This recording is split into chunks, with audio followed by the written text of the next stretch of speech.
Welcome to The Explainer. So, today we're talking about a generation that's kind of unique. The one that built the bridge between our analog past and our digital present, Generation X. They didn't just see this huge tech shift happen. Nope, they were the ones in the trenches, laying the tracks and pretty much driving the train. Okay, let's just start here. For an entire generation, this wasn't some cute retro thing you see online. This was a critical life skill. This was you physically managing your media, one careful, patient turn at a time. No skip button, just you and a Bic pen. And then there was this sound. That crazy symphony of static and screeches. That was the sound of the future knocking on your door. It was the portal to a whole new world, and you just had to wait for it and, pray that nobody in the house picked up the phone and cut you off. And this slide right here, this is really the heart of the Gen X story. They grew up mastering these analog tools. I mean, literally hunting for facts in a heavy multi-volume encyclopedia. But at the same time, they were building the digital things that would replace them. They don't just belong to one world or the other. They are the living, breathing connection between both. So who are we talking about exactly? Who are these architects? Well, we're talking about folks born roughly between 1965 and 1980. They're that crucial and often kind of overlooked link in our modern story, sandwiched right there between the baby boomers and the millennials. To really get the importance of the bridge they built, we have to go back and look at the world they came from. A world of chalk dust, of phones stuck to the wall, and a whole lot of patience. It was a time when information wasn't just a click away. At school, you didn't just search for information. You earned it. You earned it by copying lessons from a dusty blackboard, by memorizing your times tables until your brain hurt, and by spending hours with these giant, beautiful encyclopedias. And in a place like Brazil, this era was also shaped by the discipline of the military regime, which really prized a very structured, very technical way of learning. And what were they eating? Well, their childhood dinner plate was defined by the classics, the absolute cornerstones of the Brazilian table. But this very familiar plate, it was sitting right on the edge of a massive revolution in the food industry. Because this was the first generation to see the explosion of industrialized and fast foods. All of a sudden, instant noodles, or miojo, became this gourmet meal for a kid home alone. And the arrival of fast food chains in the 70s and 80s, that totally changed the whole idea of a weekend treat. The family dinner was never going to be the same again. Okay, so here's where it gets really interesting. This generation, raised in an analog world, didn't just adapt to new technology.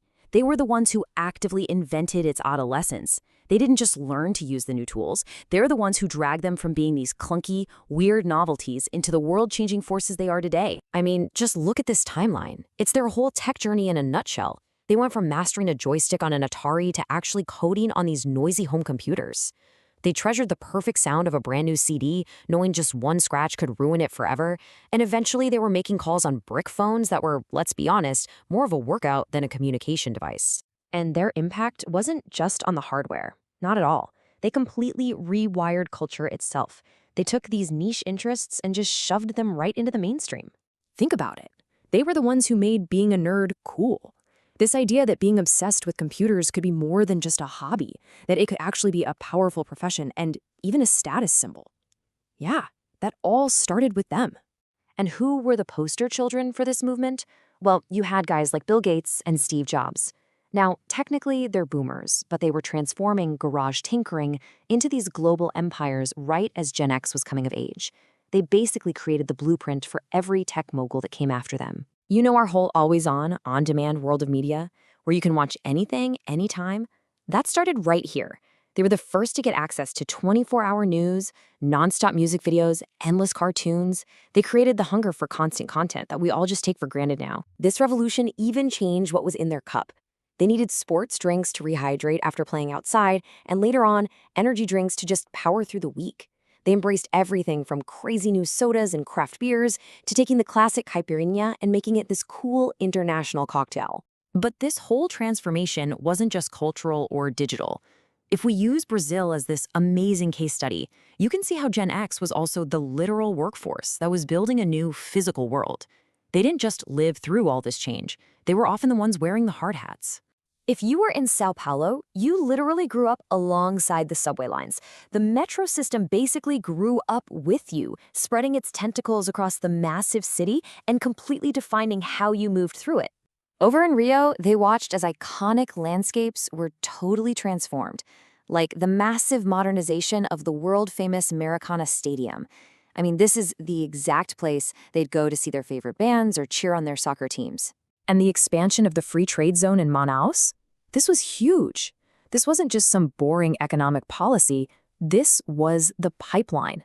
This was the engine that brought those very first electronic gadgets, the Ataris, the Walkmans, into their living rooms.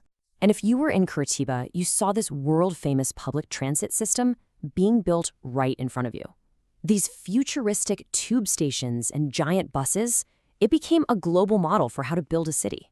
So, after all that, what's the ultimate legacy of this in-between generation?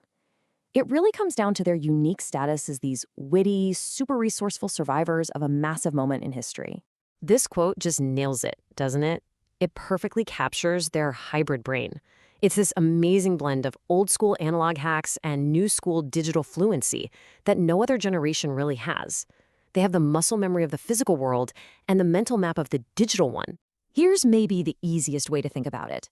If the boomers built the analog foundation and millennials were basically born online, then Gen X, they're the essential and often unsung architects. They're the ones who designed and built the bridge that connects those two worlds. You know, they sat through the screeching of dial-up so that we could have instant Wi-Fi.